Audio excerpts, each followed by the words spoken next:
On today's episode of Sci-Fi Factions Compared, we examine Space Marines.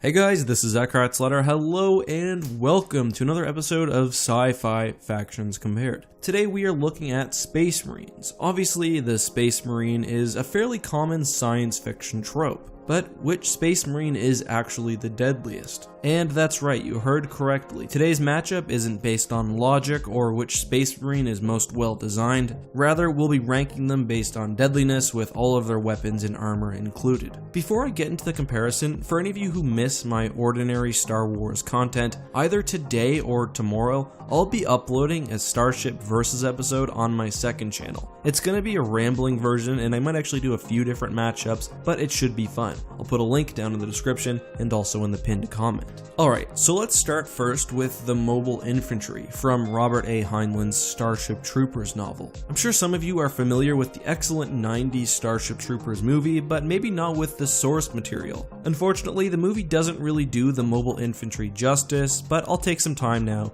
to talk about how they appear in the book. As the name would suggest, the Mobile Infantry are an incredibly powerful but also fast-moving group of soldiers. They typically operate through orbital insertions where they're extremely effective on the ground. Arguably the most important aspect of a mobile infantryman is his suit, and we get the following quote from the book. A suit isn't a spacesuit, although it can serve as one. It is not primarily armor, although the Knights of the Round Table were not armored as well as we are. It isn't a tank, but a single MI private could take a squadron of those things and knock them off unassisted, if anyone was silly enough to put tanks against an MI. A suit is not a ship, but it can fly. On the other hand, neither spaceships nor atmospheric craft can fight against man in a suit except by saturation bombing of the area it is in, like burning down a house to get one flea. As the quote suggests, the mobile infantry's power armor is incredibly effective. It's very bulky at over 2,000 pounds and giving the user more strength than a gorilla. However, it's extraordinarily easy to use and it doesn't slow down the operator to any noticeable degree. As we see in the first chapter of the book,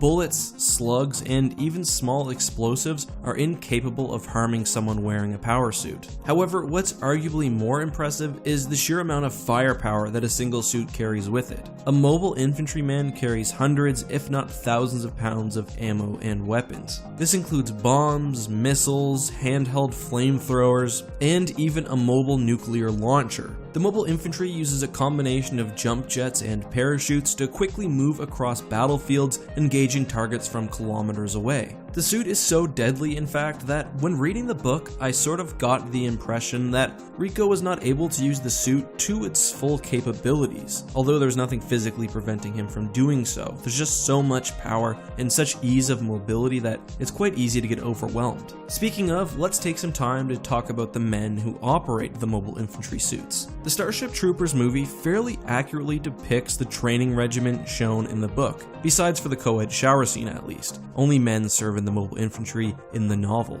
Recruits go through a brutal training. Like in the movie, focus early on is on hand-to-hand combat, athletics, and general conditioning. Training lasted for 14 hours a day, recruits were often killed or seriously maimed, and of the 2,000 individuals who started the process, less than 200 graduated. Besides for the use of hypnosis to increase memory, it doesn't seem like there are any serious physical or mental augmentations associated with MI training. Let's move on to Space Marines. Space Marines, also known as the Adeptus Astartes, are the greatest defenders of humanity in a universe full of death and destruction. The Marines are so far advanced when compared to normal humans that they are essentially a distinct transhuman species. Space Marines vary significantly depending on the chapter to which they belong. However, all are physically, psychologically, and emotionally created for war and defending humanity. However, because of the variance, we will speak in somewhat general terms. Marine candidates are genetically pure individuals who undertake a variety of trials meant to weed out the weak. Those who survive undergo extensive genetic modification, primarily the implantation of several gene seeds. These gene seeds not only give the Space Marine incredible powers, but also secondary organs allow them to survive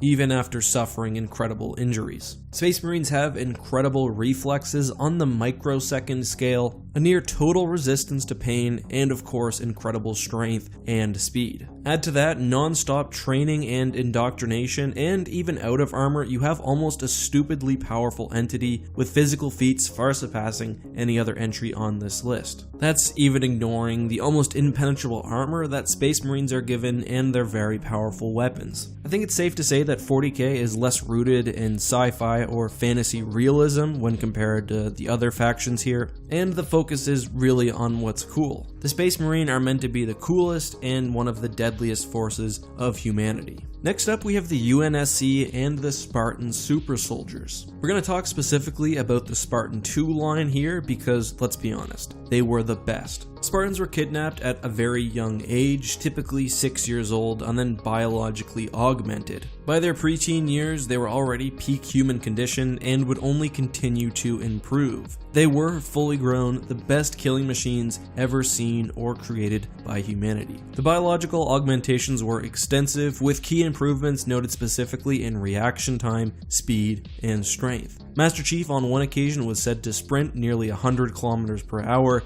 had a sub 20 millisecond reaction time, which was only improved through the use of Cortana and his suit, and was capable of lifting thousands of pounds. Spartans were also given phenomenal training, were capable of functioning individually or within a team, and from the age of 6 were taught to adapt to any combat situation possible. As Space Marines, Spartans obviously had some cool stuff. They were outfitted with high-tech Mjolnir armor, arguably, besides for FTL, humanity's greatest piece of technology within the Halo universe. The near 1,000-pound armor not only provided Spartans with a lot of protection, especially with an energy shield, but also allowed for AI integration and improved the physical attributes of its wearer, including strength, speed, and reaction time. It was such an advanced piece of tech that it could only be operated by Spartans and by those who underwent rigorous training. With their unparalleled skilled, unbreakable bones and the best training and equipment available, Spartans were designed to kill and did so effectively. Finally, we move to StarCraft and the Terran Marine. As I mentioned in a prior video, StarCraft is a little bit light on the lore side, but I'll try my best to paint a decent picture of the Marine. So, Terran Marines were made up largely of both recruits and those forced into service. It appears like once you donned the physical armor of the Space Marine, you're in it for life. Literally, as it doesn't seem to come off. Don't worry though, life often didn't last that much longer if you were conscripted into the Marine Corps, as they were largely the first line of attack and often seen as disposable. Unsurprisingly, the greatest asset when talking about the Space Marine Corps is its technology and the sheer number of Marines rather than individual Marine training. Space Marine armor itself did vary somewhat, although it was very bulky, offered a lot of protection while not slowing the user down to a great degree. Most also used the devastating C-14 assault rifle, an extremely high-yield, quick-firing, but also accurate rifle. The C-14 could also be loaded with different types of ammunition, giving Space Marines a high degree of flexibility.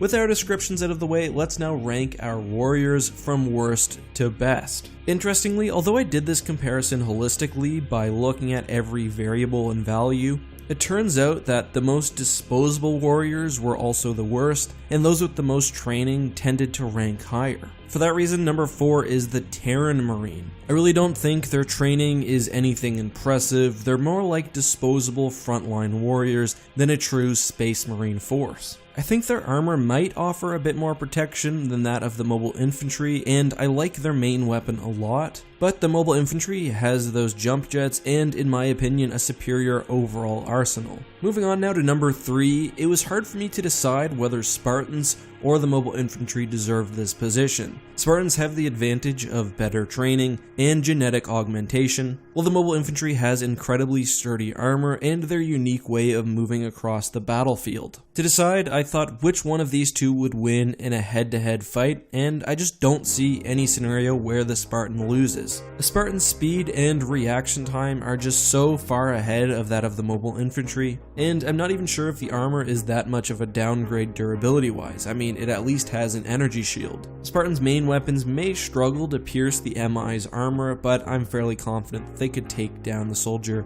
in some way. So with the Spartan 2s at number 2 and the mobile infantry at number 3, 3, this leaves the first spot, of course, to the Space Marines of the Warhammer 40k universe. Space Marines are just on a different level. Their augmentations would make a Spartan blush, and their armor, weaponry, training regiment, and basically everything else matches that ridiculousness. Space Marines are a relatively rare and extremely powerful asset within the 40k universe. That fact alone justifies their #1 ranking. But of course, that is just my opinion. Did I get this one right? Did I get it wrong? Hopefully right. What do you want to see next, and did you enjoy this video? Let me know all of that and more down in the comments. Thank you guys so much for watching. Again, check out X2 for some Star Wars content either today or tomorrow, and make sure to subscribe to the main channel if you haven't already. Thanks for watching once again. May the Force be with you.